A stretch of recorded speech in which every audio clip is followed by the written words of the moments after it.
What is up? What is up, guys? This is Mark with the mic, and it's another The Wrestling Babble podcast by Wrestling Inc. What is up? What is up, guys? This is Mark with the mic, and it's another The Wrestling Babble podcast. That really fucked me over. Anyway, by Wrestling Inc. What is up? What is up, guys? This is Mark with the mic, and it's so when I introed the show, I overheard myself on the Twitch. So it played back at me. It just freaked me out. Did you have the TV on or something? No, it's just on my computer because I have a channel open so I can see the chat and everything. So sorry for that. This is the Wrestling Battle podcast. This is the All Everything podcast by Wrestling Inc. I'm Mark with the mic. I'm joined by Lou Beans. What's up, y'all? And yep, that was a little boo boo because I overheard myself and it kind of scared me. You got a clone? They're here? Shit. Gotta go. The goddamn clones. Fucking Spider-Man and his damn clones. Man, I saw something. I didn't watch the video, but did you know there was a clone that was a friend with Darth Vader? A clone stormtrooper that was tried to be Darth Vader's friend. Yeah. I hear it didn't turn out good for him. In what? Like the show or something? No, it was like in the comics. Okay. So I saw the picture and he looked like a nice guy. No. But I think he died. Most likely. The life of a stormtrooper. Yeah, you're indispensable. You're just like a pawn. Pretty much. You're pretty much a pawn. So this is our weekly wrestling podcast, and we discuss wrestling and everything that has to do with the wrestling world. I kind of want to start off this week because we haven't done it in the last 2 weeks. To just talk about the certain podcasts you listen to and everything like that, because there actually has been a lot more that came out recently. You got the New Day, Feel the Power, which I think is Mondays. Oh, that's when it debuted? Yeah. Okay. They debuted Monday, and I think they air on Mondays. Okay. Cool. Do you know if it's a specific time? Like, do they always come out like after the show or no? I think Monday, like probably like 3 a.m. You probably be able to get it on any podcast service. Gotcha. Cool. You have the After the Bell with Corey Graves, which has been really good for the past 3 weeks. I really enjoyed this podcast. Yep. I heard this week's pretty good with Sheamus and separately, the New Day. Sheamus. So New Day had 2 podcasts. Sheamus went out of the way to say he paved the way for Pale Superstar. Damn right. That was hilarious. Because he's the Paris. No. I'm not saying he's wrong. That's a hilarious thing to take credit for. That's all I'm saying. But it's true. It's true because then Paige, then what do you say, Aiden English and Jack Gallagher? Yeah. Yeah. Pale people represent. Yeah, Sheamus. I'm happy to see him about to return. We have After the Bell with Corey Graves. We have we're fans. I'm big fans. We're big fans of the Major Wrestling Figure podcast. I try to listen. I have their Patreon and everything. Then you had like Lillian Garcia having Tommaso Ciampa on, which was a really good conversation. Very good. If you like, especially if you have issues with like suicidal thoughts, things like that, definitely listen to that podcast. And honestly, hit him up. He'll talk to you. Didn't know that about him. Yeah, cool. He dealt with a lot of depression. And you know what's funny is like the girl he married. I really didn't know that was the chick from. She was in Tough Enough season 1. Really? So I've seen Tough Enough season 1, but it's been so long ago I don't remember. She was the really skinny, like really tiny girl that was in the thing that kept getting hurt. That's what I remember her being. And then she actually became like a talent representative in WWE. She started working behind the scenes at WWE. She never got she never won it, but she started working behind the scenes and everything. And she knows a lot about the wrestling world and whatnot. So she's married to Tommaso Ciampa, and when I actually saw her, I was like, "Oh shit, that's her." Okay, good for him. Okay. And they just had a baby. And that baby was not supposed to happen either, and it was just a lot of things. And yeah, I like his mentality with a lot of things, and he like you actually hear him talk, and he talks a lot, and it was a lot of good information and just things that I didn't know about him. So definitely listen to that podcast. It was really good. Jericho, I have not listened to his in a bit. Like, it's not in the day. It's just the fact that there's so much shit going on and so much things. I kind of same thing with What Stone time? Cold's. What time do you have to listen to it all? You know. Exactly. Because I know he has Sammy Guevara on Friday, and I didn't listen to that. Oh, see, I didn't hear that one. I heard the one from, I believe it was earlier, because I think he puts out two. Yeah, he puts out on Wednesday and Friday. So I believe it was the Wednesday one was with Lance Storm, because Lance Storm recently announced that he got a deal to be, I think, a producer Yeah. with WWE, But she started this week. He was on SmackDown this week. and because of that, he made a decision to close his school. Yeah. Which, when you see the pedigree of all the people that came from there, it's like that dude. He put hands on a lot of really good people and a lot of WWE talent right now. And like, so one of the cool things I learned is, it's like, if you thought Dominic's his little in-ring debut during the pay-per-view was impressive, like, that's one of the people who was there to help train him. Yeah, he was he had him, I think, for almost a year in his school.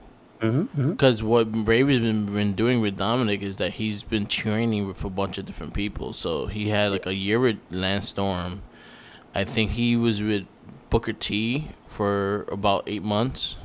Okay. He was with the Dudley school. Forget the name of their school. Okay. For a couple months, and he was with he's getting taught by the best of like the wrestling world kind of thing. And the last person that was pretty much had hands on him was Lance Storm, because Ray really said with Lance Storm is that he's going to teach him the smarts and in-ring etiquette and everything like that with Lance Storm. And that's something that it was last Friday. It wasn't this week. Okay, cool. Yeah, gotcha. But yeah, there's so many like podcasts like I try to catch up, because I was listening to like 83 weeks with Eric Bischoff, and I actually liked the podcast too. But I kind of felt through with that too. Oh, you didn't get to hear the most recent? No, I haven't listened to it in a while. Like I was listening to his back catalog of stuff, just his perspective with certain things at times, and he's just the fact that sometimes like he just can't not lie about it. He's just like, yeah, that was a big shit. I mean, I like that. If you can look back on something and go, you know what, that was bad. That shows some type of growth, man. Yeah. So, and then Busted Open, I have my issues with it too. Like I try to listen to them, but I don't like one-sided shit sometimes. And when it's the same thing. Like it depends on how they see things, and I guess that's their opinion. But it goes to a point that I don't like negativity when they're talking about all I hear is the fucking negative shit, and I was just like, okay. Yeah, I get it. With Busted Open specifically, I tend to watch the YouTube videos where they have the guests. Okay. So like that's mostly what I watch. So it doesn't. So I don't get to hear mostly their perspective. I just get to hear them talk to guests most of the times. Yeah. I like to hear Mark Henry or Bubba Ray or I think Tommy Dreamer sometimes come in and they'll talk to. You hear other wrestlers, interviewing active wrestlers, and it's like, okay, that's cool. Legends, So. But there's a lot of good podcasts, so pick and choose which you want. There was a good one this week as well. Sam had a really good guest on this week. Who you had? It was somebody who was involved in again, I think behind the scenes stuff. So let me look at that. Or was it last week's? Because he had an indie guy. Well, this guy, he had John Morrison. Well, what he had on this one? He didn't have no one on this one. Yeah. Okay, I'm confusing it with the last week's one, but you should listen to them. Not 2 weeks ago, excuse me. 2 weeks ago, he had on this really cool indie guy that was in like the death match and stuff. Luke Hawk. Yeah, that was him. That was a really good listen. Okay. And then he had Billy Corgan on and Dave Lagana. Yeah. And that was last week. And then the most recent, because he's another one that has 2 days. Yeah. Because there's more shows. Because when SmackDown was on Tuesday, he could do it in order and get both shows, but now he can't. So that's why it's more podcasts than it was before. This one was basically this past week was basically talking about John Morrison's, him appearing, Yeah. that fact that he's going to be in the company. And I think he was basically just glowing about Keith Lee, which Keith Lee's the man. So anybody talking positive about him, I'm all in. Okay. Yeah, but definitely if you can listen to Not Sam 276 with Billy Corgan and Dave Lagana, because there's a lot of information in that one. Okay. Yes. That's good. Mm-hmm. All right. So yeah, there's a bunch of podcasts to listen to. I know after the bell, New Day. New Day's Monday. After the bell is Thursday now. He said that in the cast this week. That it's gonna be Thursdays now, as you said it Wednesdays.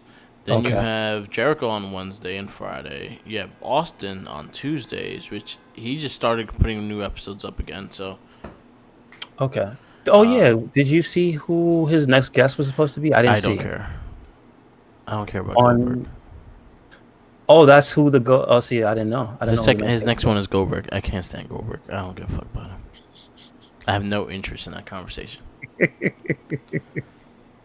Oh shit. I I still have to listen to the Undertaker one. Yeah, So. Undertaker one was really good. It just throws me off hearing his Texas accent. Mhm. Just him as a regular guy, like mowing his lawn and shit. I'm like, you're supposed to be dead, man. Did they show him do that? Huh? Oh, he just talks about mowing his lawn. No, it's just that he just sounds like a regular, like. Oh! I thought you meant to say that they had like a little vignette of him just mowing his lawn. Nah, it was just him. He just Oh, was. shit. He was just a regular person. He's not his character, and like I got every you. time he's usually outside, he's usually his character. So you never really get the Mark Calloway part of him. Got you. Understood. Yeah. So yeah, it's funny in that sense. It was just like, okay, like, hey, he's gonna talk about mowing his lawn and shit. Like, yeah. It just threw me off. It was like, okay, that's Taker. Yeah. But yeah, that was a really good conversation. It was about an hour and a half long. Yeah, I don't care about Goldberg, so I probably won't watch the second one. Mm-hmm. Like, I don't know. I feel like they're not gonna tell the full story of Goldberg. I feel like they're gonna hint shit for Goldberg. What do you mean? I feel like I think the Taker one was like 100, like pretty much them just shooting the shit and just really talking. Mm-hmm. I feel like they're gonna produce the fucking Goldberg one. They're gonna like hit points that they want to get to, and like have him say how much WWE was good for him and things like that. Well, I mean, I know it's going to be different because those two aren't friends like Taker and Austin, because they, at least as far as we all know, they didn't get to work together. But then you also gotta realize, like, Austin he clearly says is like they never ran in the same crew, so they weren't like close to close. They were colleagues. They were workers. They worked together. They had respect for one another, but they weren't like best as friends and shit. No. You can, but I mean is, at least you know that those two could talk about things because they were there at the same time. Yeah. A lot. Yeah. Whereas Goldberg and Undertaker, they weren't. They didn't Yeah. get to touch. That was the whole thing. Just remember, Stone Cold was was a ref for that terrible match with him and Brock Lesnar. Yeah. You know what I mean? Like, they don't have any type of like sharing a locker room or anything together. So I know it's going to be a different style, a type of sit down. It's probably going to ask him a lot of stuff that he doesn't know. Yeah. The only thing I want to know about Goldberg is who asked him to be in, what is it, Santa Sleigh? Was that or Krampus? They probably just showed him the check, and he was like, "Okay." but I want to know. That's so random. That's all I want to know. That's all I really care about. I don't He was bad. It was bad Santa, but it was not the bad Santa. The good bad Santa. Somebody said bad Santa to him. Yeah. They're like, yo, you gonna be an evil Santa? Okay. Like, I'm Jewish anyway. They don't That's celebrate it. That's interesting. Goldberg, I hate you. I was never a fan of Goldberg. Never. I wasn't a fan of how everything after a certain number of wins he got. There was a certain point after Goldberg's height where they just got really sloppy with it. Yeah. There's like a point after Kevin Nash. I think that's when it got real. Ugh. Yeah, because after Kevin Nash, he lost, and then after that, like, there was no streak anymore. So where we go next? And that's what I'm saying. Once that ended, it was just like, ugh. Yeah. You know what I mean? You That's when started seeing he the true character of Goldberg and how shitty he was. it was a point of I wonder who, but then yeah, we got to remember that was WCW. Yeah, WCW was the land of, hey man, if you make us money, you can do whatever the fuck you want. Because I still to this day have to wonder. Remember, the excuse for him was he had the look, he didn't have the moveset, right?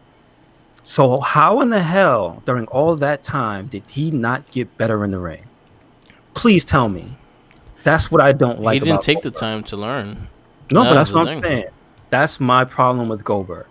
He had all that time and they never got him better. But it wasn't. It's not like they could just stop and train him in that stuff. He has to train on his own, and like that's the part of it. And But honestly, with that, like he was not gonna get better. Like he but was he green was as shit. dangerous to his colleagues, is Yeah, my he was point. And it's dangerous like into WWE. Even today, he's that's dangerous. what but that's what I mean is just how do you go all that time with nobody sitting you down and being like, dude, you're dangerous. That's my problem with Goldberg. Yeah, Who the people that handled that man with kid gloves yeah, because he was making them money. yeah, That's a disservice to the people who he was working with. That's a disservice to the industry. It yeah. was I don't like that. That's what I don't And like about he, Goldberg. honestly, I never liked him because of that. Like he never took the time to learn. Like he was, I always thought he sucked. He was green as shit, and he still to this day is green as shit. But we saw that last travesty. He can't. He now he can't even last a minute. Like Now he's he's just now he's the burnt out. superhero. Yeah, He's the superhero matches, the yeah. the 5 stock supers, the we don't wrestle, we just do specials. Honestly, what I will say what Goldberg is kind of like, I won't say exactly like Hogan because at least Hogan knew how to sell what he had to do, but in that terms that Hogan it was not 100% a wrestler for a while for many years. Like he did his gimmick, he had his gimmick moves, and that was it. The only time he really wrestled was like New Japan and like during that time because remember seeing the American figure four leg lock? It was fucking terrible. But my problem with any comparison to any other wrestler was that at least they don't have reputations for hurting or ending the careers of their colleagues. No, that's true. Hogan never ended anybody's No, career in the ring, not that I know of. just backstage shit he did. No. Exactly. He would Terry dick you into submission. It wasn't Hulk Hogan's dick. It was Terry Bollea's dick. Damn right. that Get got that you right. to lose your job. You Yeah. know what I'm saying? Goldberg injured and ended the careers of some of his colleagues. Yeah. And what There- bothers I me, can't compare him to anybody. yeah, and to me, and it was my favorite wrestler, Bret Hart, that it happened to. Never forgive him for that. Nope, sorry. I And don't it care. was like a stupid fucking jack kick that he didn't have to do, and he did it. Like it wasn't called for, but he still did it. With Goldberg, again, like I felt like I don't want to compare it to Hogan because Hogan at least Hogan was Hogan, but he was a gimmick. He was his gimmick was popular. His gimmick was what sold him, and his kind of like not like his green side of things. If you want to admit it or not, you guys cheered him being green. And honestly, that's when I first saw him. I couldn't stand the guy. I knew he was green. I didn't like him. I didn't buy none of his merch. I didn't care about him. Well, see, I was too young to do that Yeah. because I wasn't able to participate in like going to shows and stuff that weren't here. Because remember, what was that like?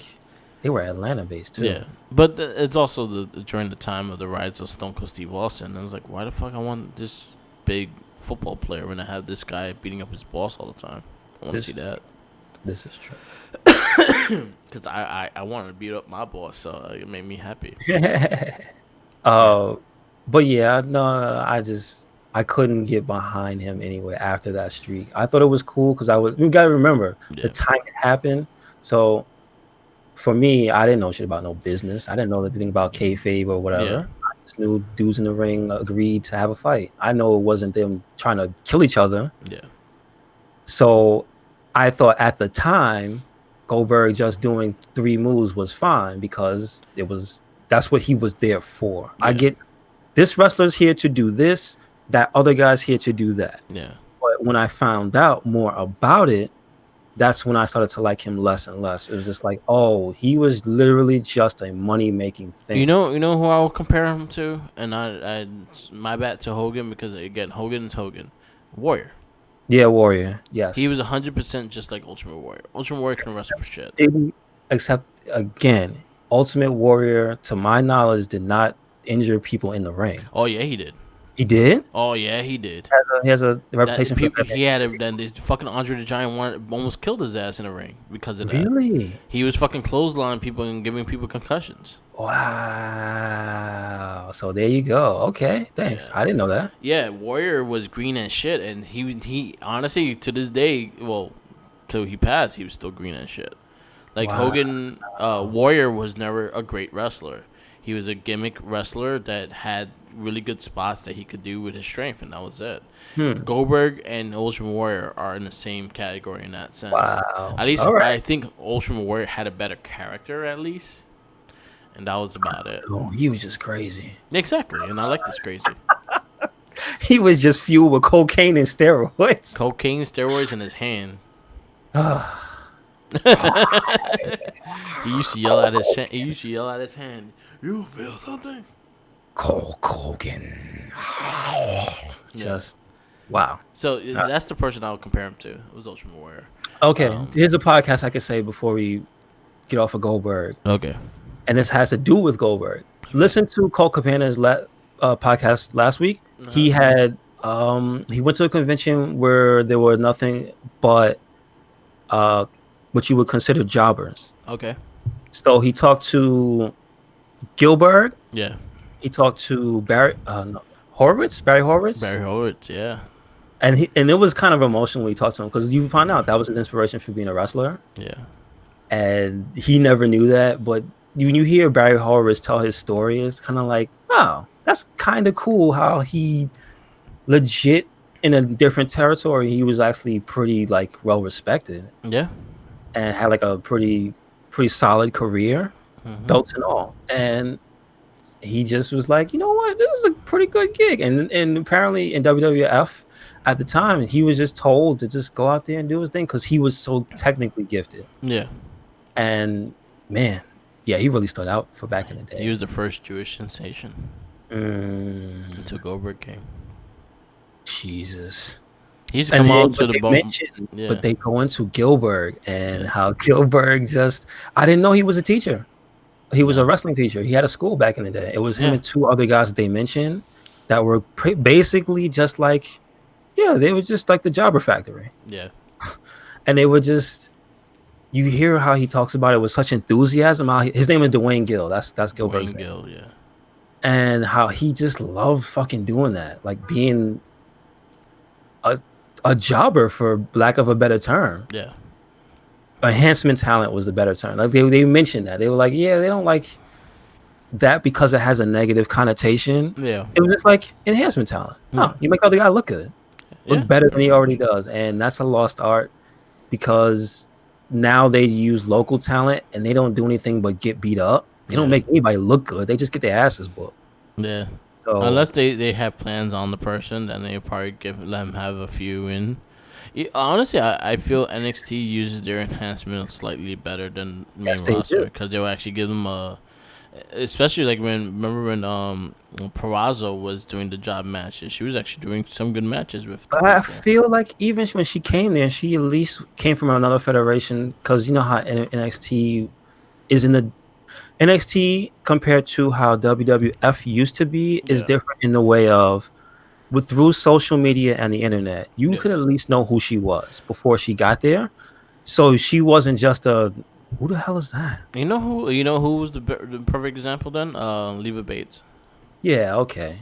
Because no one knew who the fuck she was before Blue Pants, and then she was just Blue Pants for the longest. To this day, people just call her Blue Pants. Yeah, no, I get it. So I think her Blue Pants gimmick is over her librarian gimmick. But you know what? The fact that she left kind of, into what she could have had if she had stayed and gotten better. Yeah. Because I feel like, who a lot of the people we see that were enhancement talent in NXT, the whole premise, because it was developmental at first, a lot of them got better. Raul Mendoza is like a star, dude. He's a bona fide, like, cruiserweight star, and I like that. Yeah. The guys that before they became the Buddy Murphy and whatchamacallit, before they became tag champs, you could technically say, who the hell were they?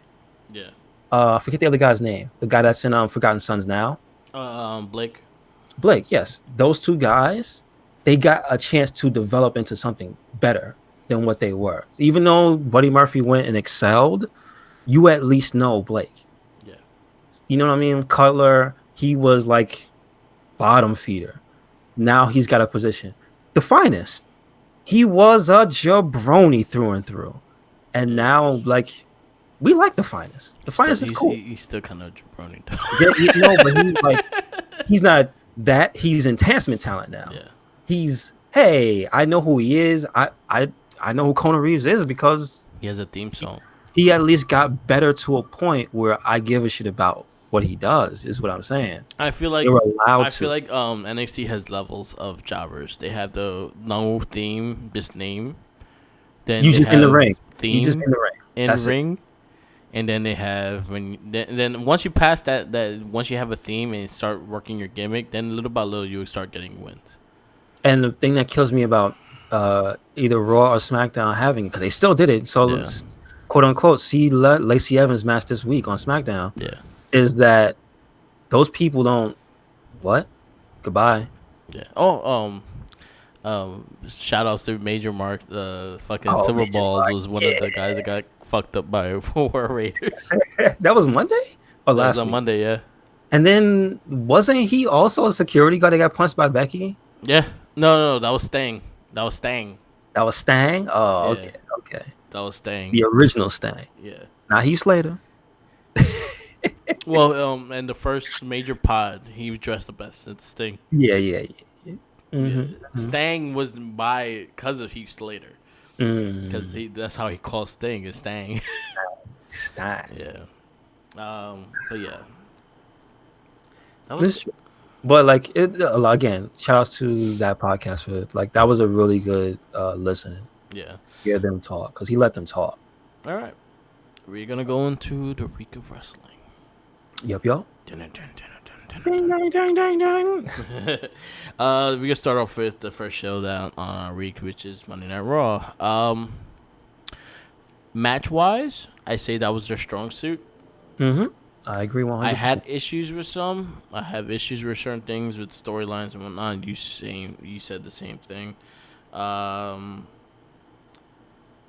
That Bobby Lana thing it's falling apart before our eyes. It was terrible this week. So they have to cut this thing short. So I'll start off with the positive things. What was the things you liked off the show? I like the entire dynamic between the OC, Randy, Ray, like that whole scene that's building up with Randy and the OC and AJ and whatnot. Yeah. Look, that was one of the highlights of the week. Yeah, it was fun. It was actually carried over from week to week.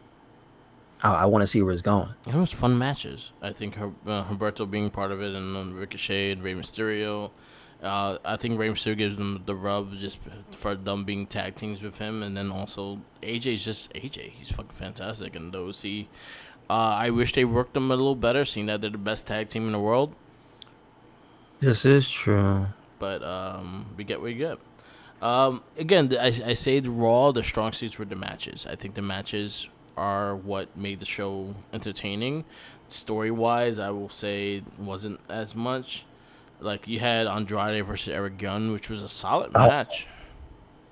Bro, that was my match of that show. I'm an Eric Young mark. I don't give a shit. That was a really good match. And then you had, it kind of got interfered with the 24/7 title.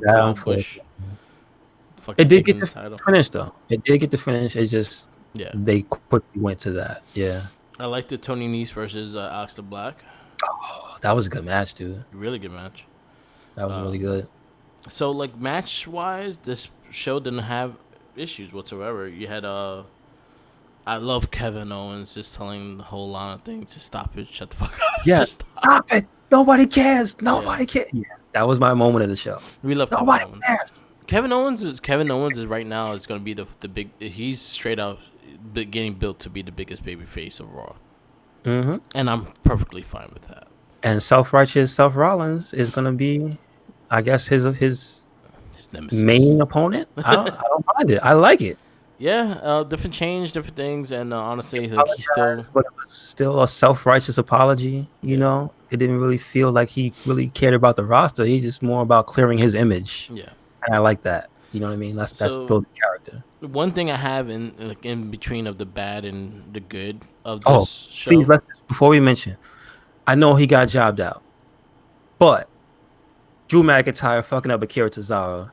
Damn, That was so yo, he mean. murdered him.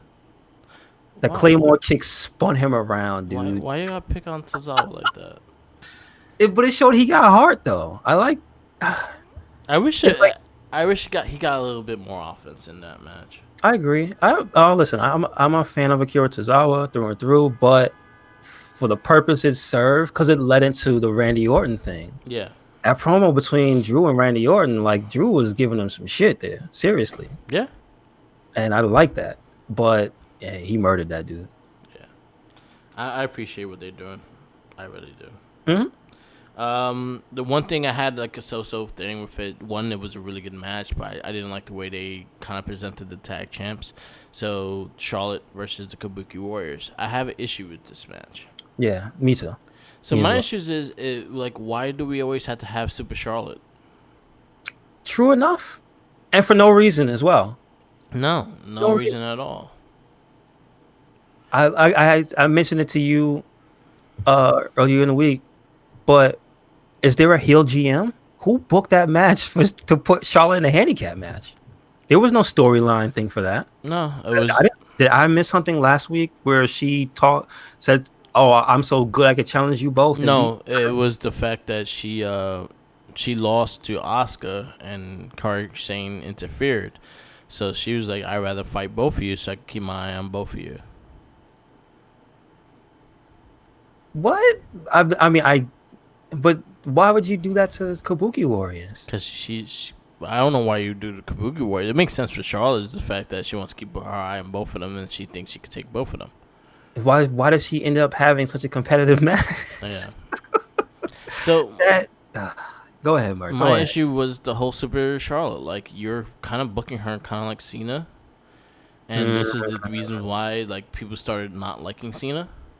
You Was right? because of things like this. Like, you're overpowering the person, and you have your tag champs not showcasing tags on her or even showcasing the strength in two. Like, I felt like this match was too balanced. Yeah, It it was a should be regular one match. side. It should have been more on the Kabuki Warrior side. It had a hell of a lot of time. Yeah. Too much time. But I feel like it should have been more on the Kabuki Warriors defense and had her struggling to get offense, and then you could finally have the you could have had the honestly you could have had Charlotte win by DQ, and just have the Kabuki Warriors destroy her. Okay, for story purposes, here's what I think should have happened. It should have been an uncomfortable 15-minute match of the Kabuki Warriors just slaughtering her, and this would have gave a reason for Becky to come out and help her, Yeah, because you can have it with the uneasy alliance, but you cannot you can't just pretend they aren't friends. yeah, They have them on camera on the show doing the tea thing. That was a thing for a good while. So they have a love-hate relationship, and we've established that. But up until this point, it's just been them in a tag team situation with no build-up. yeah, This could have given you a reason. yeah. It could have been easily booked in a certain way that you could easily have the Kabuki Warriors look super strong, and also have Becky reason why Becky's in all these damn tag matches. Yes. Because I'm just saying, Yeah. Natty was her tag Where was match. she? Like, is she gone? I'm just saying, Natty was the person that got the pin for the tag on the tag champs. Yes. So, Yeah. Did we forget that? Yeah. Did we forget that? Yeah. I think we Yes, did. Yes, they did. But I just wished, again, like Kairi Sane and Asuka, I think we should have got so many tag team moves. You should have had that high flying and technical assault on Charlotte. I think the match was way too 50-50 that it just didn't make sense. For a former NXT Women's Champion, Two former NXT Women's Champions. no, I was being specific for Yeah. Kairi Sane. It's just she just gets jobbed the fuck out when she fights Charlotte. Yeah. No type of offense. She catches some good stuff into her, but it's not enough to have her I think she could beat her kind of thing. She gets her elbow stuffed. Yeah. Like she gets her signature offense stuffed by Charlotte constantly. Yeah. The only thing she hit her with was an elbow to the back. Yeah. And it's just like, what is this shit? And why is Asuka having trouble with Charlotte when they're supposed to go toe to toe and be, equal in WWE's terms of power? And it's just, I told you again, I brought this up to you, Merk. Why does it seem whenever you're in a tag team, you have half your strength? Yeah, and that was my big problem with this match, is the fact that I felt like Kabuki was half their strength, and I felt like Kabuki Warrior should have destroyed Charlotte. He should have murdered her. To be honest with you, I feel like it should have actually went into a match. I feel like they should have destroyed her in the beginning, missed her face, beat the shit out of her until fucking someone tried to come to help. And even when that person came to help, they beat the shit out of them too. Have that tag team stand tall. Just the fact that it will make them more devastating. It will make them more a threat. And no one right now is close to them. Now, honestly, I see both of you fight Charlotte and have 50-50 match with her. I think Carmella could beat both of you. Exactly. Because she beat Charlotte twice. Yeah, exactly. That's the reason why I meant with Carmella. Yeah. And that's what bothers me. And I was like, you could do better with the tag team champions, especially in this situation.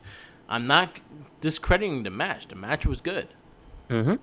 But you could have did it a lot better, especially in the Kabuki Warrior side. I think you guys went too comfortable with fucking having Super Charlotte have this style and actually have this pedigree. The fact that she has to be like that superhero woman kind of thing. And no, you don't have to have that all the time.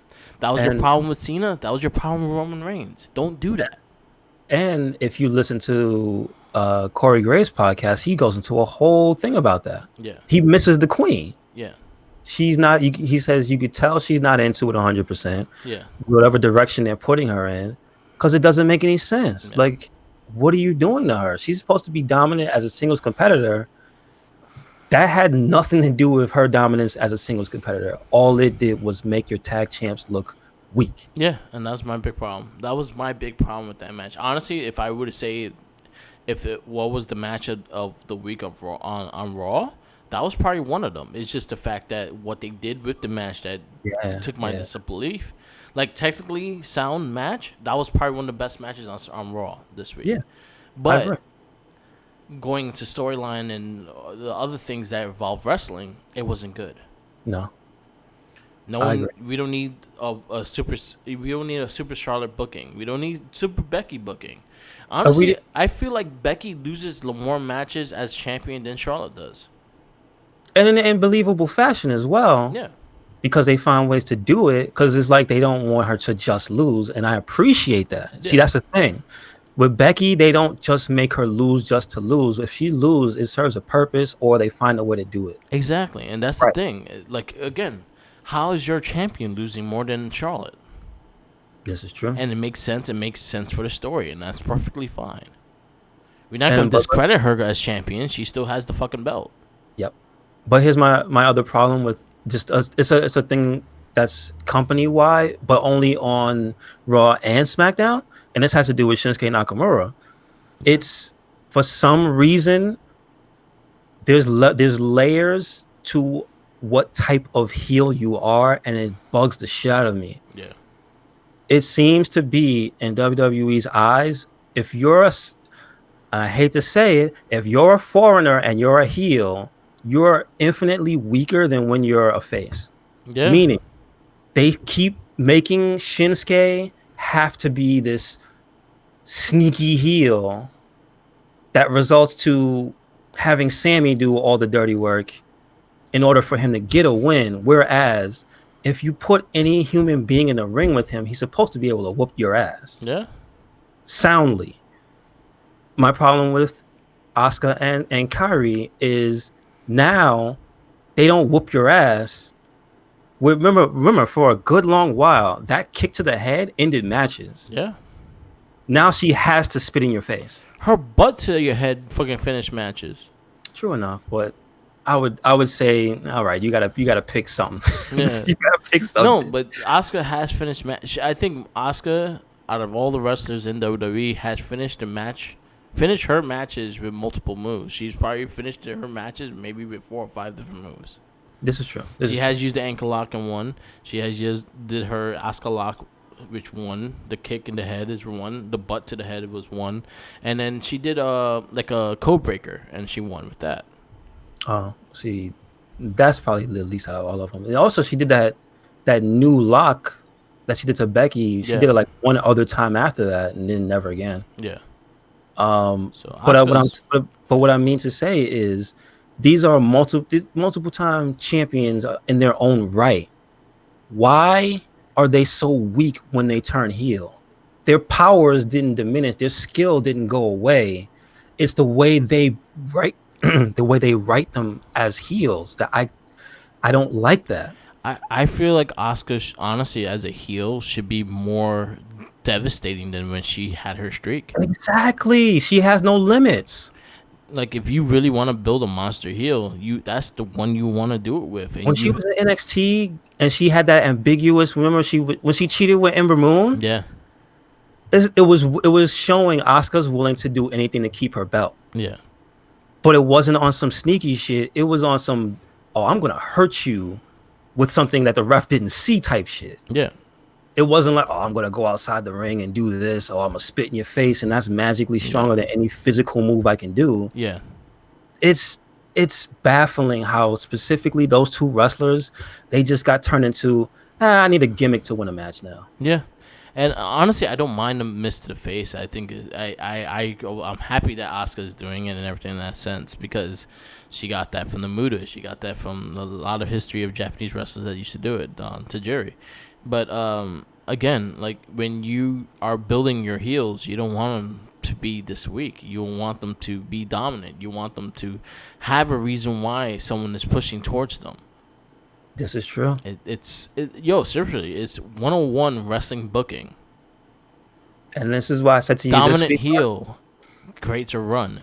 This is why I said this week, Merc, is like Raw felt like you could feel the writers. Yeah. You could feel the writers, plural, putting that show together. I agree. Because it just felt like a show that was disjointed the whole time. Yeah, I agree. I 100% agree. So that's why Raw wasn't doing it for me story-wise this week, but match-wise, it was on point. Match-wise was on point, and you know what? One other positive thing is Samoa Joe being in the commentary team. Yes, he is very good on commentary. I like him on it. And he's going to stay on there until he's fully healed with his hand. So. And I'm glad Dio is going back into being a wrestler to continue to get better as a wrestler, because I'm a fan of Dio. I like Dio too. He was all right, Widow, go beat up Goldberg. I got Lesnar. Yo, that's some long-term booking right there. If they can pull that off. He's a big motherfucker too. That's a huge man. Yes. And he's not that bad in the ring. Like, I've seen him wrestle. He's actually quite good. Put him in a tag team with Mansoor. That's his homie. There you go. They have tag moves together. Yeah. Like, seriously. They got a lot of tag moves together. Yeah. So now the rest is going to be negative. The bad things overall, honestly, has been this storyline with Lana and Rusev. It's not a small thing, dude. They keep pushing it for major time. Yeah. And it's bad. The cops stood there while Rusev got in the ring and assaulted Lashley and waited for him to finish for their cue to have Lashley bump them. And it was, you could see it, because everybody was just like, why are they not arresting him? Why are they went really slow into the ring. They never got in the ring. The cops didn't get in the ring. No, they just watched it happen. Like, oh man, oh shit. Like, because they knew they only were going to arrest Lashley, and it's like, when you can see the writing, that's not good. It was terrible. It's falling apart as I watch it.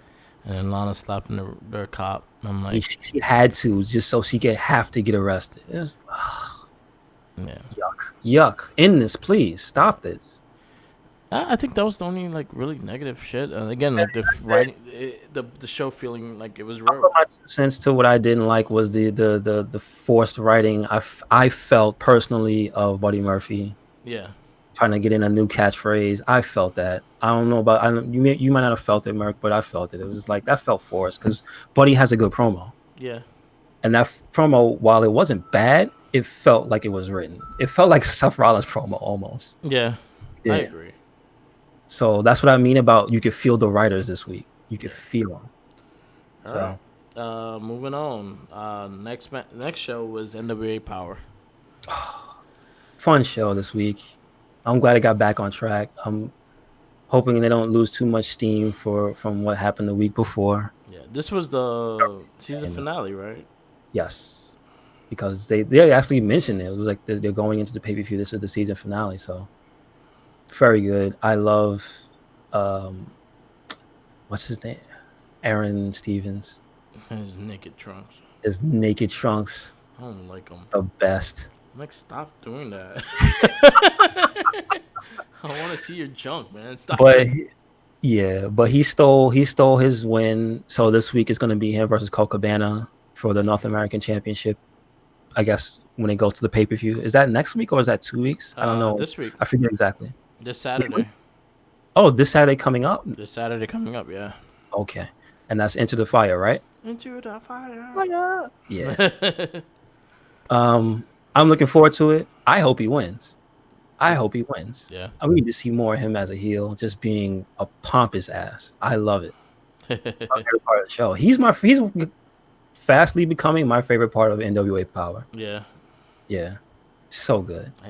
Can you please change your trunks? No, he's got to make you angry and uncomfortable. They're just disgusting looking. And he wrestles with you know what he does too? On purpose, he wrestles with the scarf on. Yeah. It was left on. He almost got choked by it too. I know. But I like that. He that's a smart thing. That's part of the thing I get from working in WWE. You could tell certain people have a knowledge of everything going on at all times, and that's a WWE thing, a presentation thing. Like, Yeah. I'm gonna wear the scarf in the ring because I know he's gonna use it as a weapon against me, and I'm a heel, and you want to see me get choked. Yeah. So I'll give it to you. And it's like little things like that. But you know what? That's something that you get off of, especially working in the big thing in WWE. You learn the camera angles and what's their hard cam and all that shit. Yeah. Which is good. You had Ricky Starks fought Aaron Stevens, right? Yes, and he's the one that got the question came in and hit him with the finger. What do you call that? What is that called? I will say the finger uppercut. Okay. For now, until they actually. No, it's called the mark. The mark? Okay. Yeah. Yes. Okay. He hit him with the mark. Yeah, Yes. he hit him with the mark, and he went, "Sure you can," and he flew. With the power of karate. Yes. The power of karate. Yeah. Excuse me. Sorry. Karate. You gotta say it Karate. from the chest. You gotta say it from the chest. Karate. I think it was Thunder Rosa versus this chick again, and yo, the music, the ding ding ding ding ding, it's too fucking much. But it's funny though. I find it funny because it's always when bad guys do shit, and it's like dun dun dun dun dun, and they're like, oh shit, they selling these rocks right now. They don't sell these drugs to kids. Dun, dun, dun, dun, dun, dun.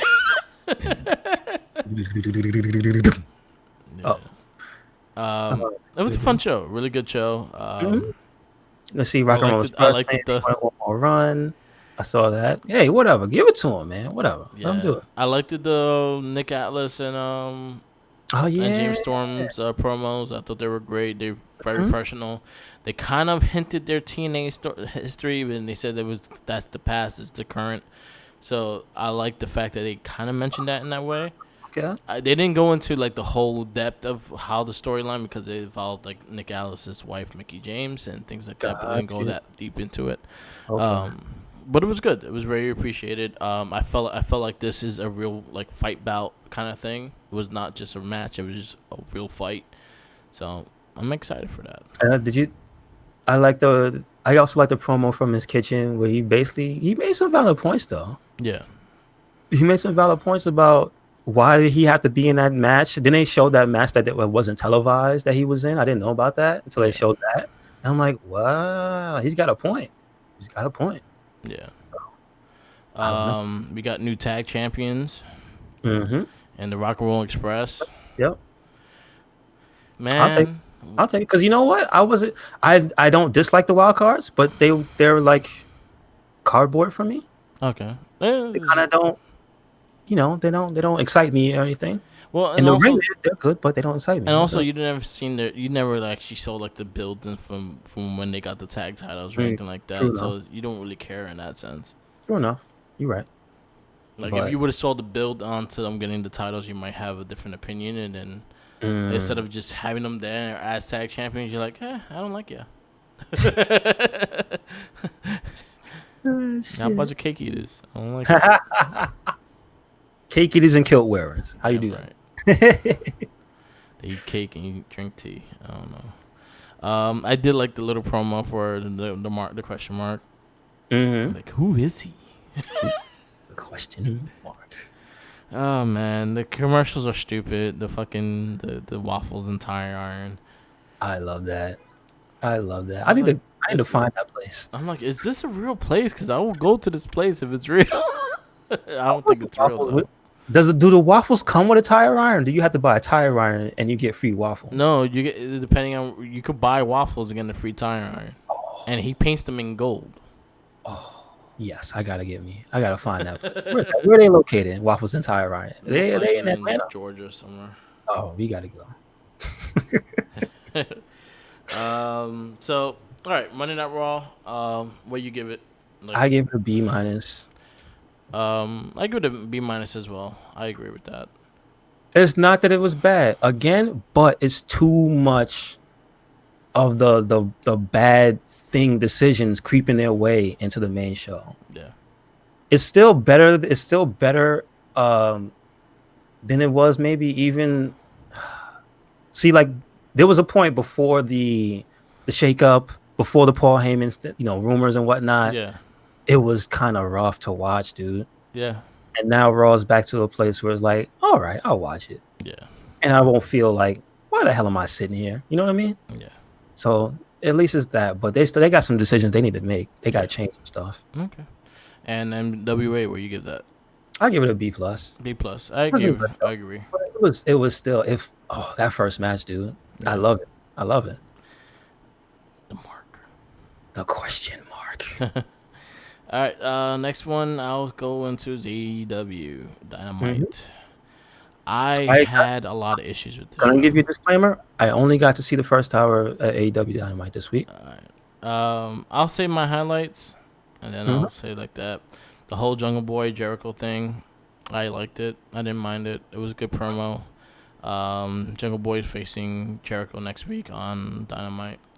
I'll say that will be a highlight. Other highlight, and this is rare on AEW side, Chris Statlander versus the other chick. What was her name? Oh shit. Sheeta. Yes. Versus Chris Statlander was a really good match. Started off rough, but it really picked up really well. Yeah, they put each other out and they got there, man. I like Chris Statlander. Shout outs to Creative Pro Wrestling. That's where she's from. Our boy Kurt Hawkins trained her.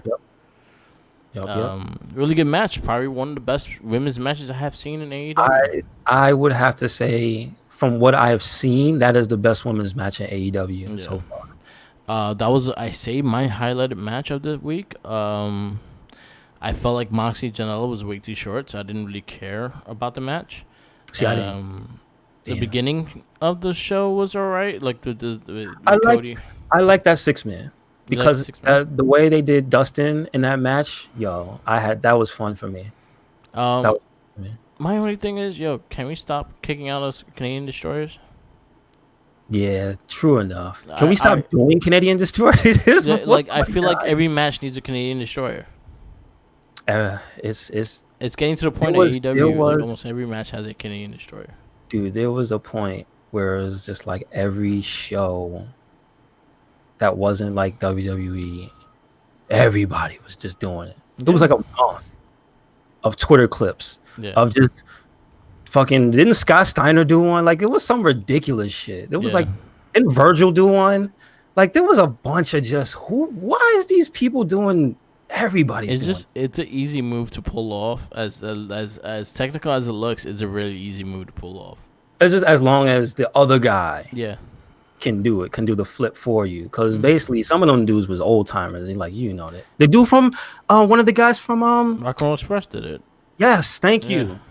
Yeah, like come on. So yeah. So my highlight was the Chris Stantliner versus Sonata. Yeah. Her, and then the first match was fun. Hmm? Phoenix and Trent Beretta was okay. I didn't mind it.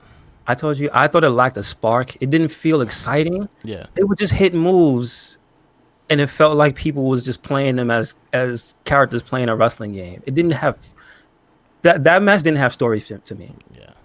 Until the end of the match, until they had the shake my hand and he clotheslined him and beat him down. Yeah. But during the match, I didn't feel anything. The Cody Rhodes promo to MJF was okay as well. I kind of like that. I like that. Was alright. He basically told some truths. That's basically what he did. Yeah. Called him a piece of shit. Yeah.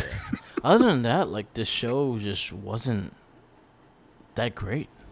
See, that's the second hour. I didn't get too much into. I didn't get to see it. So you had a terrible match between Pentagon Jr. and Christopher Daniels. If you watch Botchamania, there's a lot of it in there. Oh wow. Oh man, fucking Chris Daniels went for a backflip and he just completely just failed.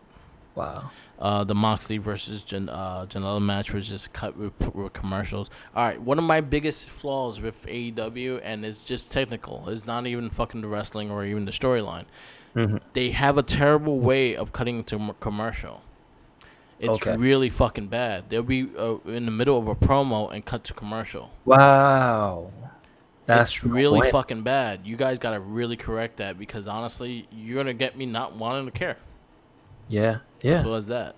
And then you get it on the side view, and no one was gonna watch the side view thing. So you at least get all the promo on the fucking show. Yeah, because you can't hear it. Exactly. It'd be one thing. It'd be one thing if they do. Okay, do you know, Mark? Do they have a separate feed? If you're like on the website or something, that you can hear it? No. I see the little thing that says Fight TV. They'll have it on YouTube like after the show, but they won't have it during the show. Yeah, I don't like that.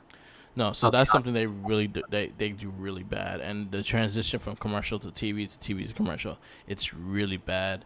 You don't get the entrance music. You don't get a lot of those entrances and things like that you really want to see.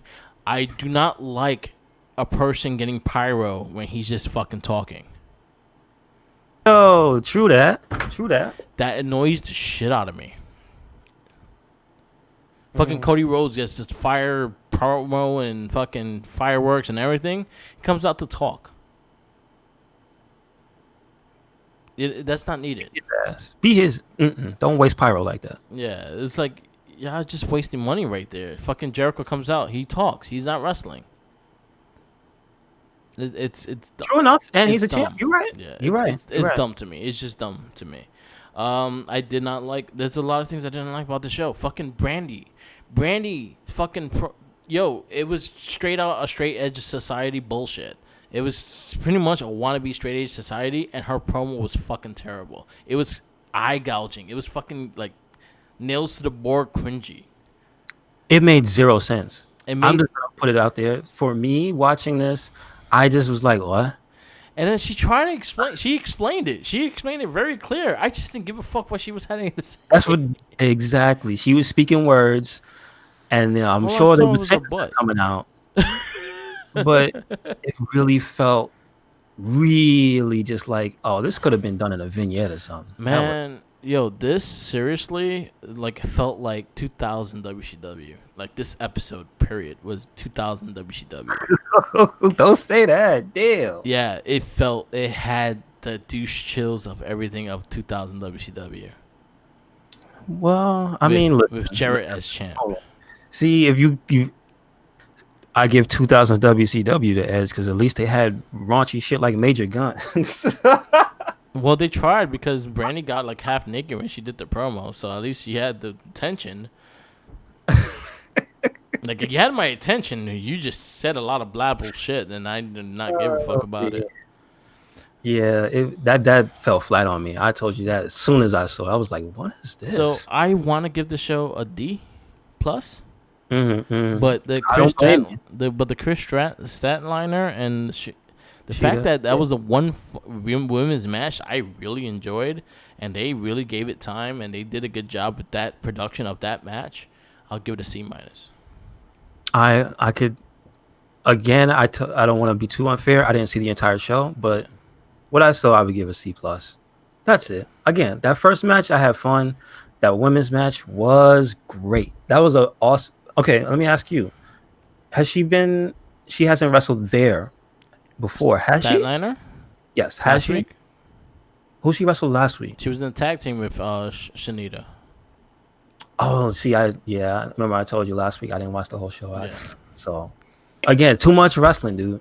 Yeah. Too much wrestling. So Yeah, I have a lot of issues with this week's with AEW. Like, that was one of, like, I was holding my breath with the whole production and them, like, transitioning with TV commercial to like a minimum, because they've been doing it from the start. They have terrible transitions. Now it's starting to get really annoying because the show wasn't really that good. So for me to really, like, look at it, and now I'm starting to see the flaws because there's a lot of bad shit going on all around. yeah, And definitely. it's just like, and I was talking to Minion in opinion. Minion likes AEW. Like, he tries to watch it and get more into it. And I'm like, yeah, dude, that shit was terrible. Like, I'm sorry, it's fucking terrible. That Brady Rhodes shit was terrible, terrible. Like, I think she had to be butt naked for me to really pay attention to what she was saying. She was half there. It's just like, it was just like she's gorgeous. But she's not a character. She's Yeah, very monotone. yeah, that okay. She seems like an authority figure just saying something to people. Yeah, and it was just not like Stephanie Yeah, McMahon-ish either. Stephanie McMahon controls that fucking mic. yeah, well, but no, but that's the thing. Yeah, You, they are authority figures, but they're still characters. yeah, Vince, Stephanie, Shane, they've already mastered the art of being characters. yeah. She, Just be a Brandy dick to has, the crowd, and you got it.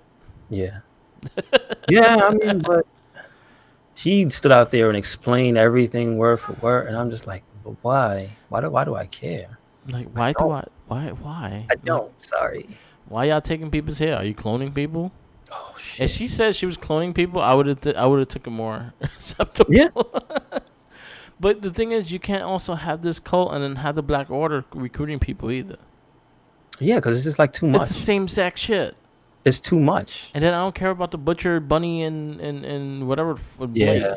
No. They flubbed that intro with them for me. Allie's not that great on the mic either. She's another one that she just eye candy. She's not really good on the mic. I'm not familiar with her in the ring either, so She's not that good in the ring either.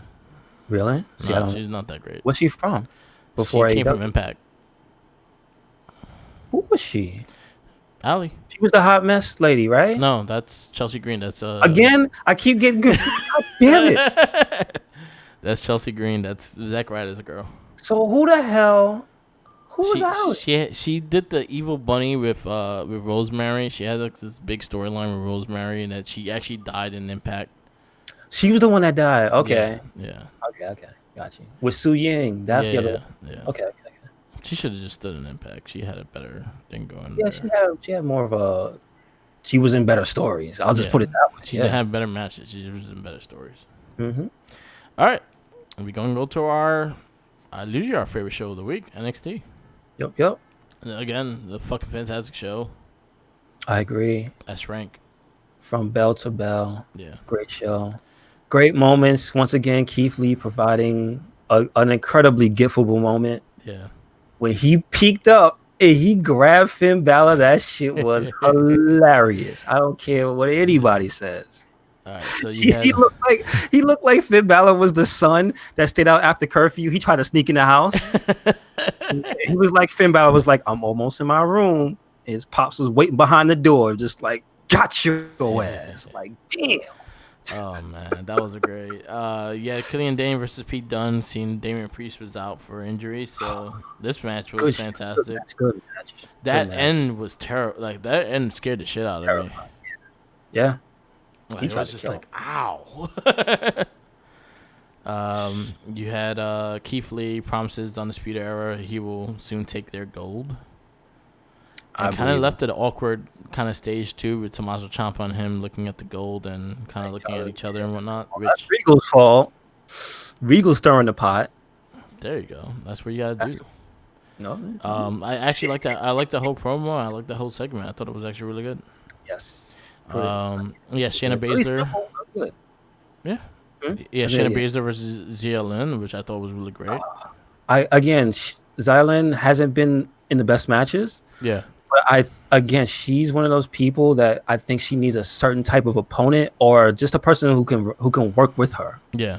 A certain style. Like I think she needs a person who can get beat up a little bit. Like that can be a little rough. I think her, and Io Shirai. Oh, okay. I think Io Shirai needs to work with her. Give him some time. Yeah. Yeah, I think that's the person she's missing. She needs someone that could go with her like agility and everything like that, and also be able to sell her really well. Yeah. Yeah. To sell like the martial arts aspect. Yeah. Yeah, I think Io Shirai is the perfect opponent for her. Hmm. You had the Forgotten Sons fighting two guys from Evolve. God, they killed that black dude. Son. Man, Leon Wolf is awesome. Jackson Riker tried to kill him. Yo, he's an awesome wrestler. Like I've seen him in Evolve a few times, and he has some great matches. In Evolve. I'm like, damn it, why you disrespect him like that? Straight up murder, They dude. killed him. I was like, they had to resuscitate him. Shame. I did like the Dakota Kai. Oh, that was fun. That was Mia fun. Yim with the Tims. That's the shout out to the new picture for Red Cyclone Inc. Yeah. Or on Twitter. Mia Yim with that Tim to the face, yo. Oh, So one thing I want to give just credit for the whoever decision to make Dakota Kai's theme with the music and the screaming of Tegan Knox it makes perfect sense. yeah, that was probably her decision. That was A really strong idea. I was like, all right. it was kind of uncomfortable, man. Like Yeah. that girl screaming looped in the background of the music. Ooh, That was really good. That whole segment was really good. I think that was one of my highlights carrying of the that night. knee brace. Yeah. Sick. And then Cash Zone, Matt Riddle, fantastic match. You guys always fucking kill it. Awesome match. Dude. Kushida, it's back! Yay! Another great match. Defeats Like every Grimes. match is just good. Good. I love Cameron Grimes. Yeah, so that was a really good match. And then Undisputed Era versus Tommaso Ciampa, Keith Lee, and Dominic Dijakovic. Yes. Amazing match, amazing fun, three-way tag. The ending is what made it even better. The fact that you had that difficult moment with Keith Lee. Match and moment of the week right there for me, dude. Sorry. I like the fact that Balor was such on a roll. He was fucking up everybody, and then he was going for Adam Cole during that time, and then he popped up. He powerbombed him. He powerbombed his soul out. You know what's funny is that was like the lightest powerbomb I ever seen Keith Lee do. Like usually he does it with heavy dudes, and they go down hard. Cause you know why? He probably didn't want to powerbomb him out the ring. I think Balor is so light that he just flung him and didn't even really have control. It was going down. That's what I mean. I think he didn't want to OD because Balor would have flew out the ring. I'm telling you. Funny. That was a great match. That was a great night. I like the fact that they kind of have the eye looking at Tommaso Ciampa and Keith Lee as well. It's gonna be a three-way 2 weeks from now for the NXT Championship. Yep, good stuff. I'm looking forward to it. NXT S rank. It's such a fantastic show. Everyone should be watching NXT. I don't know how Raw and SmackDown maintain 3 million viewers and AEW and NXT can't even get close to 1 million. I'll tell you why. Because they're splitting each other's fan base. Yeah. Because I bet you people who say they don't watch regular, WWE, they probably still do. They watch it to bitch about it. Because that's how they stay current. That's how they can. Whenever you see them have complaints, their complaints aren't really outdated. They might not be in line with what we like. Like they may dislike different people for different reasons. But notice the things they're bitching about are current. Yeah. Meaning they're keeping an eye on the product. Yeah. So that's what I mean. Like I know people are just sitting there with it on. They're sitting there on Twitter waiting to say some fucked up shit, waiting to, how you doing this week, Vince, blah, blah, blah, blah. You know what I'm saying? Like, there's always haters are watching. Yeah. Haters are watching. And You could just tell. And haters gonna hate. Because when they tally up the viewership, it equals to about 2 million. It's like a little under 2 million Nah, it's it's right under 2 million because it's like 800,000 each. a piece. So that's 16. That's Yeah, 1.6 million. yeah, So you could tell. It's like if Raw and SmackDown get 2 million and 3 million, that's a chunk of the user base right there. yeah. But also, I think the Raw and SmackDown are just more household based. So even the kids are like, "Oh, Raw's on."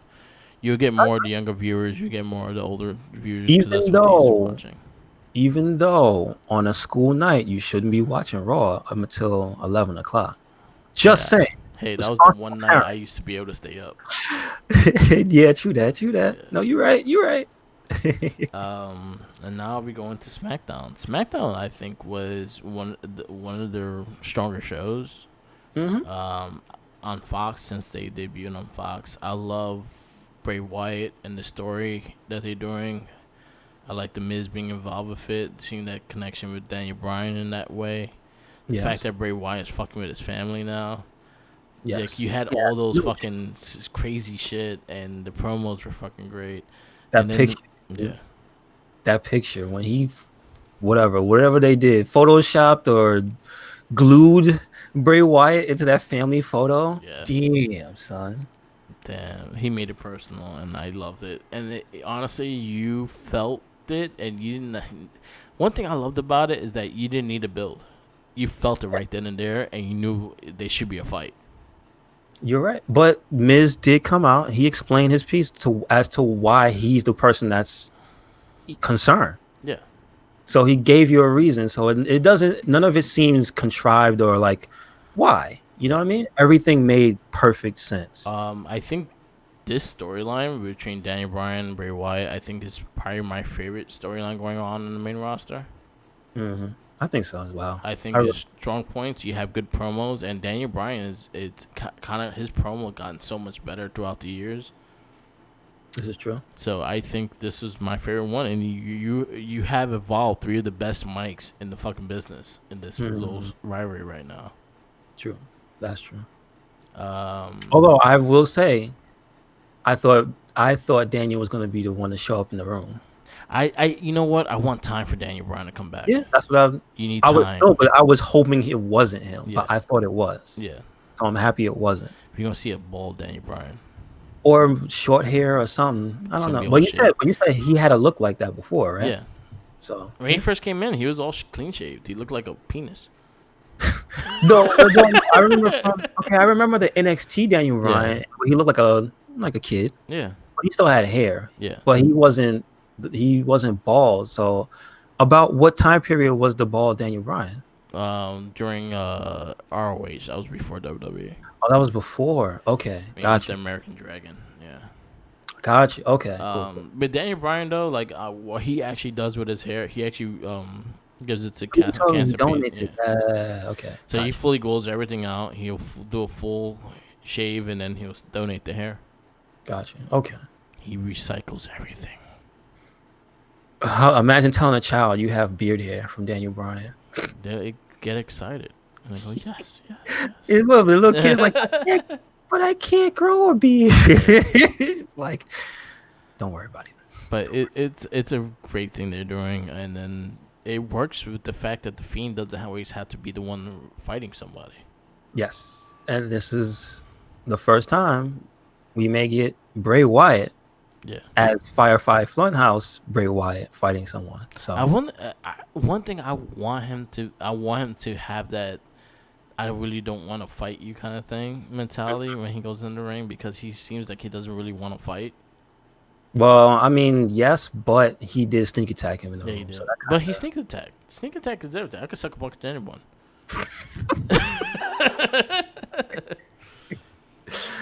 Sucker punching and fighting someone one-on-one is a whole different story. True that. Yeah, time to run. You had Alexa Bliss, first match returning on SmackDown. First match back on SmackDown versus Mandy Rose. I actually really enjoyed this match. Match was good. I loved it. Alexa coming back as a babyface is a little different. I kind of wish they'd give her time to promo as a babyface because I think she could kill it. Yeah. True enough. Yeah, true enough. No, that's Because true. even she said it on Twitter is the fact that, look, I used to talk all the time. Now I don't talk at all. Oh, jeez. Wow. Okay. So hopefully we get that fixed. The whole eyelash thing was kind of fucking That brutal. was. I love it. Monster. That was for me. That was the moment of the show because they and uppost that. but then one thing they did was sell the fact that she didn't want her to touch her face, and she kept going for her face, Yeah. and she kept doing shit to fuck over her face. Yeah. They did a slight And the botch slap and with that everything. DDT, which it was sold better by Mandy because Mandy didn't go down Yeah. fully. Yeah. It was all right though. Other than that, it was a really fantastic match, and thank you, Alexa. I'm happy you're back. It made me happy. I think the promo between Sasha and Lacey was like the weakest promo of the show. Yeah. And I think it was Sasha's promo was weak. Like I the stuff don't she know. was saying, like look at her talking, whatever. She didn't stumble her words, nothing. But look at the content of what she was saying to Lacey Evans. It was just like, you suck. I'm gonna beat you. Yeah. Was kind of like the essence of what she said. Think she could have just went straight to the point instead of having to say all the stuff that she said. Just like she was just there for a good long time saying the same thing, but taking a longer way to say it. You know what I mean? Yeah.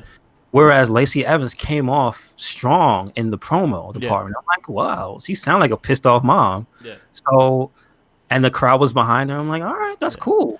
I appreciate that. But like, yeah, Sasha didn't seem.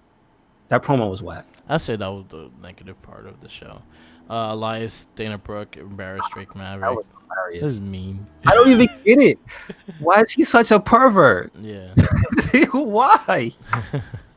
His wife is gorgeous. What are you doing bothering that woman just because she's going out with Batista? Leave her alone. He wants to rub from Batista. He wants to get powered on by Batista. You know how famous he gets because of that?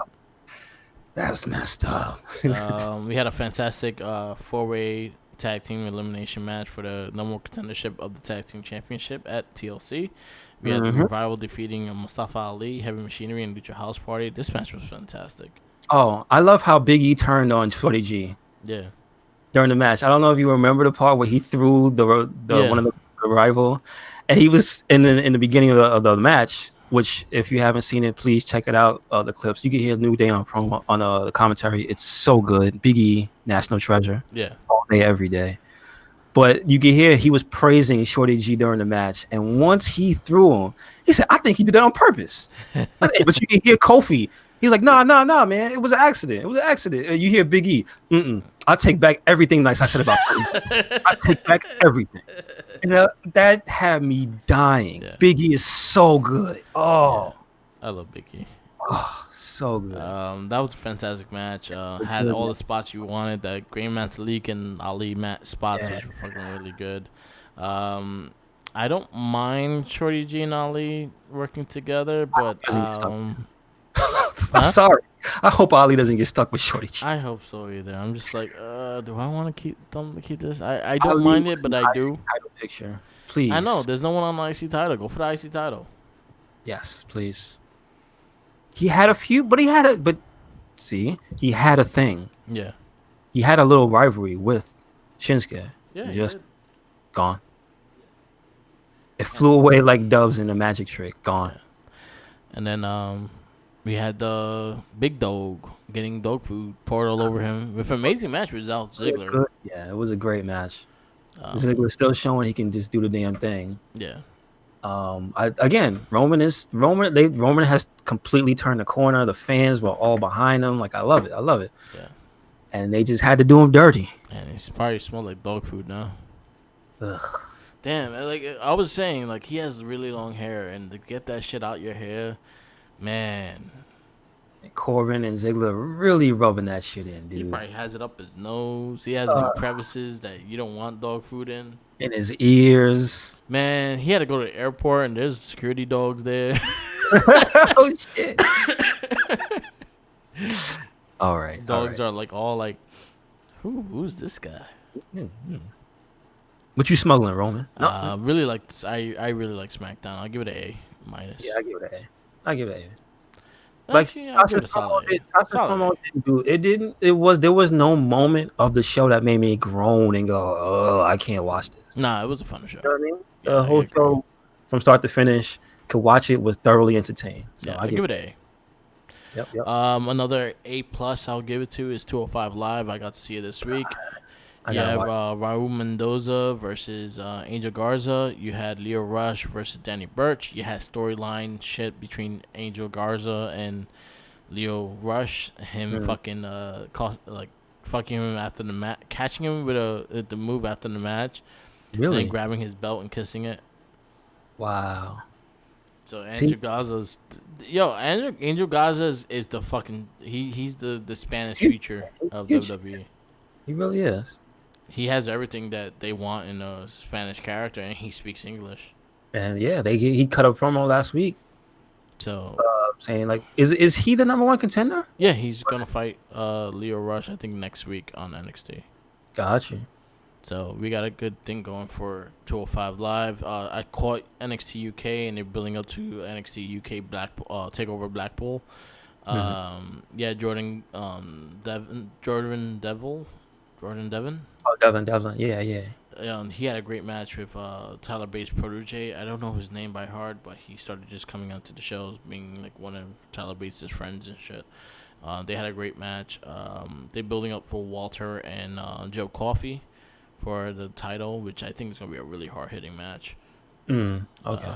There's some really good stuff. Oh, I forgot. Yeah, we talked about Cassius Ohno coming back in NXT, which I was happy about The it. greatest British wrestler, he says. Yeah. Oh shit. So we had some good matches. Definitely check out 205 Live. Check out NXT UK. They're really great. WWE Backstage was all right. You had Seth Rollins on the program this week. Yeah, I see this. I saw the clips. Yeah. One was 11 minutes, and I think another one was like 7 minutes. Yeah. They were both pretty good. Those parts of that show I liked. Yeah. It was a fun show. CM Punk is back next week. Mm-hmm. So we're going to see what they're going to talk about then. Other than that, that's our week in wrestling. I told you, Mark, and you said you got to vote, but I wanted to bring up the fact that the voting for the end of the year, the awards for NXT, Yeah. they're doing the voting now on the website and on their social media. So Yeah. there's multiple ways to vote for your favorite superstars. It took And me 2 days to vote for Rhea Ripley or Io Shirai. which category? Women Wrestler of the Year. Oh, I put Io Shirai. I had to. I think Rhea Ripley, because I watched UK, I think she has. Them two are very like even in what they did this year. Okay. It's the only thing that Rhea has over her is the title. Oh, she was champ this year as well? Yeah, she was NXT UK champ, the women's champ. Okay. Got you. So I will say that's my only like thing. And so I was like, damn, can I vote for both of them? Use different emails. Yeah. I wanted to vote for both of them, but they had match of the year, best male performer, best all around performer, best tag team, best takeover, and best rivalry. I think those are the categories. Okay, I got you. I think what we would do probably towards the end of the year cast is that we'll do our top. We'll just do one cast, not having to do with the week of wrestling and shit, and we just go straight out our top 5 of the year. Okay. Of all categories. So I guess we'll do each separate. So we'll do like the main roster as Raw and SmackDown together. We'll do NXT separate, UK, well, AEW, and whatever. Even AEW is the cap of year. What do we do? Like, we can do 205 as well. Yeah. So we'll do our year award special. I don't think we're going to give out rewards, though. Give out thumbs Too up. expensive. We give a thumbs up. That's what we'll do. Shout out to that $6,000 bill. 65. Yeah. Apparently, it's $7,000 after tax. $7,000 after tax, yeah. Because someone on the major wrestling podcast was talking about it. Someone on the page actually bought it. Like the tax was like $500 some. Yep. But it's the fact that the belt is made by Tony Savino, Mm-hmm. and that's the real big reason why is that price is like it's hand stitched by him and everything. I'll tell you one thing though, I saw the belt in like house shows and it looks pretty fucking sick. Oh really? Because he wears it over his neck. So it looks like he just has another head on him. Got you. and it just looks sick. Cool. Like it's just staring at you too. So it's like it's kind of creepy in a way. So it looks good. It just Good. yeah, I'm not paying $7,000 for a fucking belt. No. I kind of want the new IC title though. Yeah, I like how it looks. I I like really it. do. It I just looks like a. I will admit though, it looks like a better 24/7 title though. it looks like the cruiserweight championship and the NXT title had a love child. Yeah, I mean, it looks like an NXT belt. It Yeah. really does. What I would have did and keep it just to keep it the color coordination thing just to keep it a little separate. I would have kept the white stripe, the white strap, Mm-hmm. and the two worlds on the corner. I would have had blue still, so it'll pop more. Oh, okay. Okay. I think the belt don't have that pop. Because it doesn't have any color. It looks like a generic. It's just gold and black. Yeah, There's no other colors on it. Yeah. yeah. So that's the only thing I would have kept the white. Mm-hmm. I can see that. Other than that, yeah. So, I got no figure news. No, John Morrison signed a new yeah. I contract to WWE. see. I didn't like that they had to announce it. They just straight up announced it on what was it, backstage Yeah, or the bump? I forgot which show it that was. was backstage. And I'm just like, I gotta watch the bump. they could have saved that. They could have saved that for when he came. I feel like the reason why they want to do that is the fact that they want to show that they do have that backstage access and that they're getting the rumors first and the news first, and that's the reason why that show's there. Okay, So that's the reason why I think they did that. I got you. Yeah, I'm fine with him. He's really good. I think he got a lot better outside WWE. So They better not miss that opportunity. yeah, I wouldn't mind. I don't care what brand he goes to. To be honest with you, I think he'll be a good hand on either brand. Mm-hmm. I wonder if his girl's gonna come with him eventually. Taya Valkyrie. Yeah, Hey, I think she still has a year or two on her. A year in Impact though. she's an original character. Do not steal. She is nothing like anybody else. So Yeah, she's so much appreciated. I'll say the one person I'll say is that she's the closest to that in my memory is Lita. Well, she reminds me more of like Beth Phoenix almost, with a bit of acrobatics. Like she can move really good, but she's like strong as shit Because though. I've seen her like her cruiserweight, luchador styles, and she wrestles really good lucha. Yeah, yeah. So, yeah. So John Morrison coming back to WWE. What show we don't know, and we'll probably find out eventually. What name he's gonna have? Is he gonna be Johnny John Morrison. Mundo? John Morrison. uh, They came out. They said John Morrison signs back. John Morrison. well, that's his government name. I'm just saying. No, that's not John Higgins. Is his Well, government yeah, name. yeah. I, Or bring back Johnny Nitro.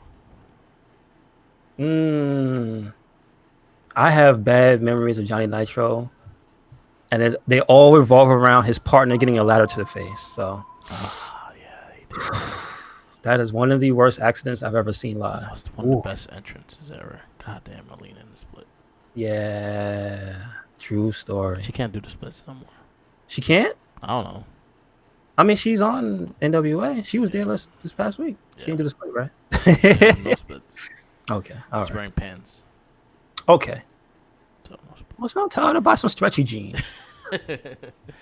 All right, so I guess we wrap this up. This is the Wrestling Babble podcast.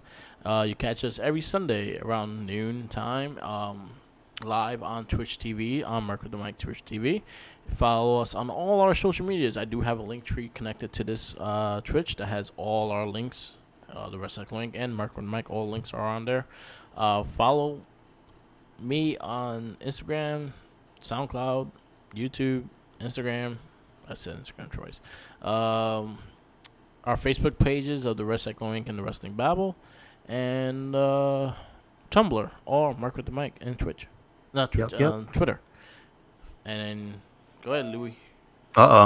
William Regal is in here. Yeah. Regal's in the house. You can follow Red Cyclone Inc. on anything and everything. We are on YouTube, Twitter, Instagram, Tumblr, the Facebook group Red Cyclone Inc.